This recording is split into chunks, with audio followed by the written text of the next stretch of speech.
여러분 안녕하십니까? 기어이 러시아가 우크라이나를 침공했습니다.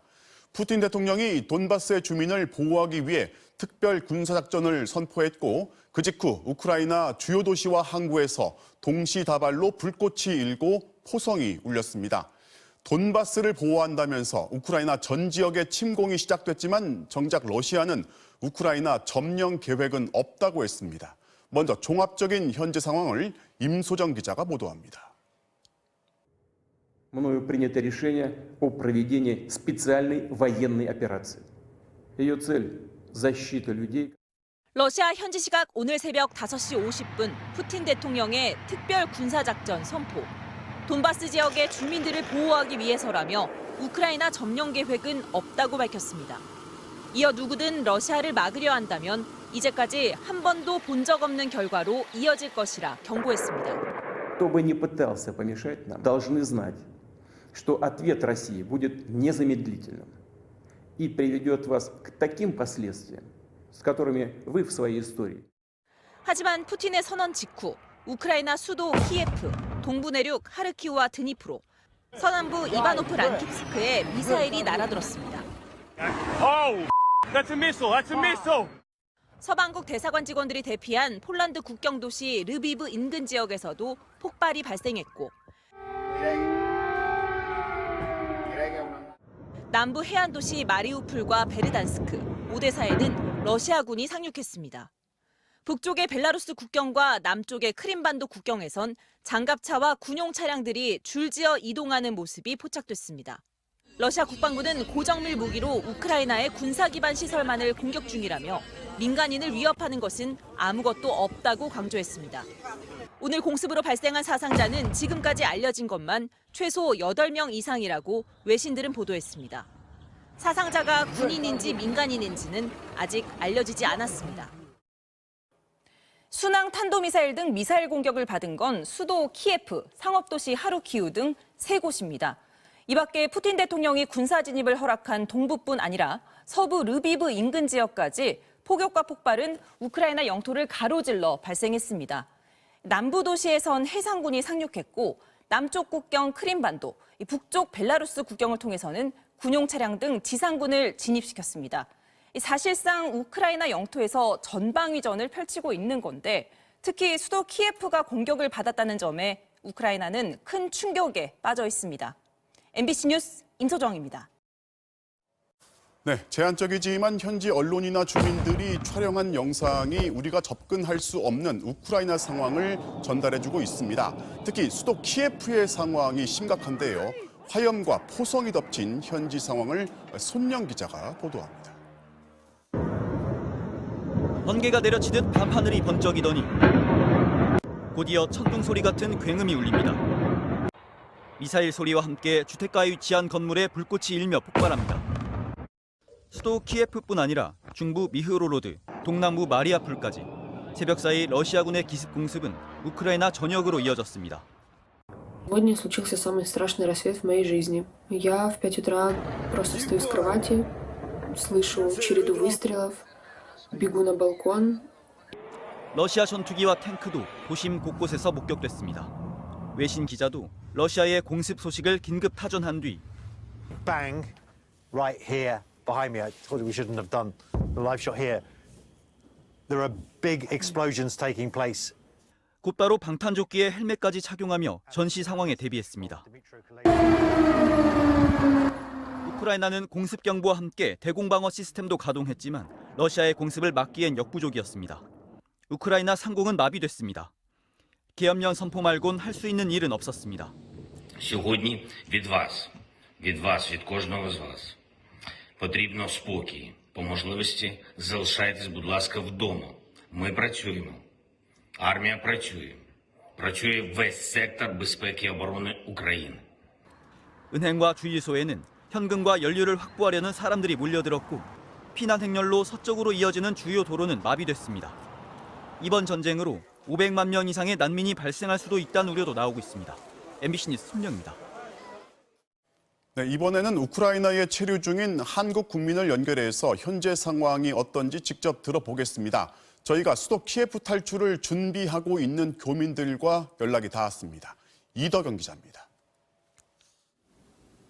우크라이나 수도 키예프에 머물고 있는 김병범 씨. 오늘 새벽 갑자기 폭발음이 들려왔다고 전했습니다. 여러 번 여기도 근처에 그 공항이 있기 때문에 그리고 여기서 한 15km, 20km 떨어진 곳에 무기 저장고가 있어서 거기 또 공격했기 때문에 긴장이 고조되고 있긴 했지만 예상 밖의 갑작스러운 공격이었습니다. 처음 들었을 때는 이게 아니겠지. 근데 두 번째, 세 번째 오늘 새벽에 이렇게 선격적으로 할 것이라는 것은 많은 사람들이 몰랐으리라 생각합니다. 도시는 한순간에 혼란에 빠졌습니다. 슈퍼마켓에는 사람들이 미리 생필품을 사놓으려고 이게 역시 줄을 서 있고요. 주유소에도 만약 모를 것을 대비해서 그 주유를 하려고 주유소에도 기인 차량 행렬로 시민들은 비상사태도 준비하고 있습니다. 어떤 사람들은 전기가 끊길 것을 대비해서 파워뱅크나 아니면 발전기 같은 것을 점검하고 있고 또 수돗물이 끊길 것 대비해서 물을 또 무역업체 대표인 김도순 씨는 침공 직후 가족들과 서둘러 키예프를 떠났습니다. 오늘 저녁 비행기로 체코 쪽으로 출발을 하려고 비행기표까지 다 끊어놨었는데 항공편이 전부 다 지금 취소가 돼버렸습니다. 아침 일찍 지금 짐 싸가지고 도로는 이미 피난 행렬로 꽉 막혀 있었습니다. 한 150km 정도 지금 나왔는데 키예프에서 여전히 뭐 계속 꼬리 물고 지금 달리고 있는 그런 상황입니다. 우크라이나 시민들은 패닉 상황이라고 말합니다. 네, 상황은 지금 많이 안 좋습니다. 대부분. 네, 갑자기 이렇게 전쟁까지 날 거라고는 아무도 생각을 안 했었는데 이제 사람들이 이제 그 전까지는 불안감에서 이제 지금은 거의 이제 패닉 상태까지 지금 와 있는 것 같고요. 이들은 다행히 우크라이나에 남아있는 다른 교민들도 안전에는 아직 이상이 없는 것으로 알고 있다고 말했습니다. MBC 뉴스 이덕영입니다. 네, 그러면 우크라이나 국경에 접근해 있는 이용주 특파원 연결해서 현장에서 확인 가능한 상황 살펴보겠습니다. 이 특파원, 국경지대에서 침공 이후에 달라진 분위기를 감지할 수 있습니까? 네, 이곳 서쪽 국경에서 우크라이나로 들어가려는 교통량은 평소보다 다소 줄어든 걸로 보입니다. 이른 아침만 해도 버스와 승용차가 대기줄에서 간간히 보였는데 지금은 화물 차량만이 통관을 기다리고 있는 중입니다. 러시아의 침공 직후 폴란드 정부는 우크라이나에 거주하는 자국민들에게 철수 명령을 내렸습니다. 그래서인지 이른 아침부터 우크라이나를 나오는 차량 중 폴란드 번호판을 단 차량이 제법 눈에 띄었습니다. 이곳 국경검문소 부근에서 만난 우크라이나인들은 막상 침공이 현실화되자 푸틴을 비난하며 분노했습니다. 직접 들어보시죠. Kto ucieka, a kto będzie bronić Ukrainy? Jak będzie wojna, to będzie światowa wojna. To nie tylko będzie w Ukrainie, to będzie wszędzie będę. Także to potrzebne, żeby każdy myślał, o co chodzi, co robić z tym Putinem. Путин винен, ну по co on tu przyszedł? Po co? Ma swój kraj, wy macie swój kraj, ma swój, po co on tam idzie? 우크라이나 정부는 단합된 행동만이 침략을 막아낼 수 있다며 무기와 군수 장비를 공급해달라고 국제사회에 호소했습니다.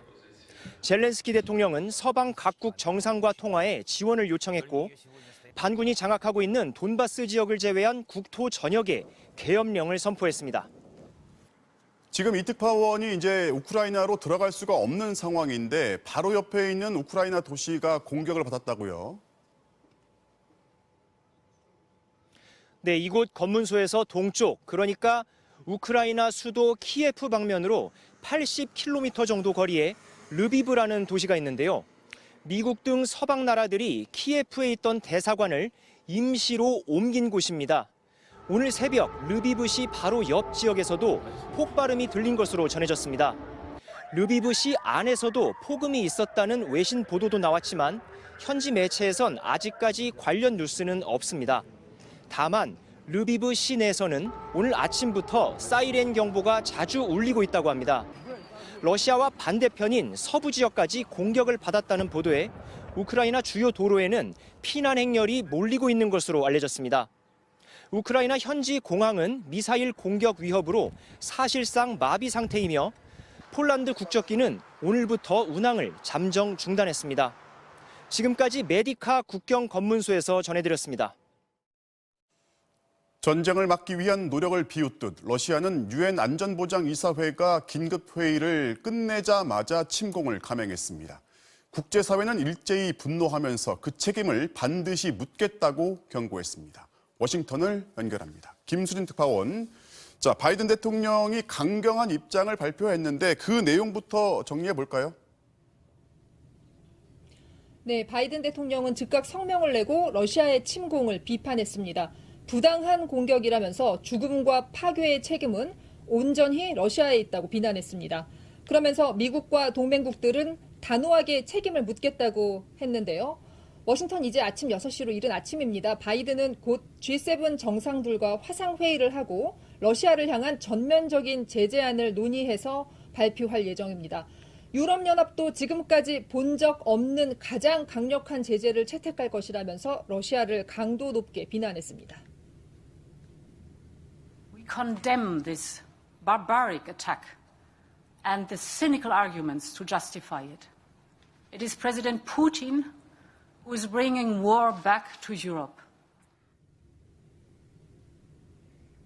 러시아 기업과 금융기관의 자산을 동결하는 제재뿐 아니라요. 수출 통제, 푸틴 대통령 측근과 가족을 대상으로 한 제재까지 전면적인 제재가 내려질 것으로 보이는데요. 특히 수출 통제가 단행되면 반도체와 컴퓨터 칩 같은 미국의 첨단 기술이 들어간 제품을 러시아로 수출하는 것이 금지돼서 러시아 경제에 타격이 예상됩니다. 자, 그런데 러시아가 이 제재 때문에 침공을 중단하지는 않을 거란 말이죠. 그렇습니다. 제재를 하면 분명히 러시아 경제에 타격을 줄 수는 있습니다. 하지만 서방 국가들도 동시에 피해를 받게 되고요. 또 무엇보다 우크라이나 침공을 멈추게 할 수는 없을 거라고 전문가들은 지적합니다. 푸틴이 러시아 경제보다 30년 뒤 역사책에 자신이 어떻게 기술될지 더 신경 쓴다는 말까지 나올 정도인데요. 전직 주 러시아 미국 대사의 설명 직접 보시죠. If you take an aggressive, wrong act, there has to be a response. But I think we're naive if we think that that response is going to change his calculus. 그러면 미국이 직접 우크라이나에 파병할 가능성이 있을까요? 그럴 가능성은 높아 보이지 않습니다. 백악관은 군사적 옵션은 일절 얘기하고 있지 않습니다. 백악관 브리핑에서 기자들이 우크라이나에 직접 파병하는 거냐고 매번 묻는데요. 그때마다 아니라고 대답했습니다. 미군 파병도 우크라이나가 아니라 인근 나토 국가에 했고요. 바이든 대통령도 미국과 러시아가 서로 총을 쏘기 시작하면 그건 세계대전 이렇게 얘기하면서 직접 파병은 없다는 뜻을 분명히 했습니다. 때문에 러시아에 대한 전면 제재를 내리는 것 외에 러시아의 침략 행위를 어떻게 막고 협상 테이블로 다시 불러들일지 미국으로서는 고민이 깊어질 수밖에 없는 상황입니다. 지금까지 워싱턴에서 전해드렸습니다.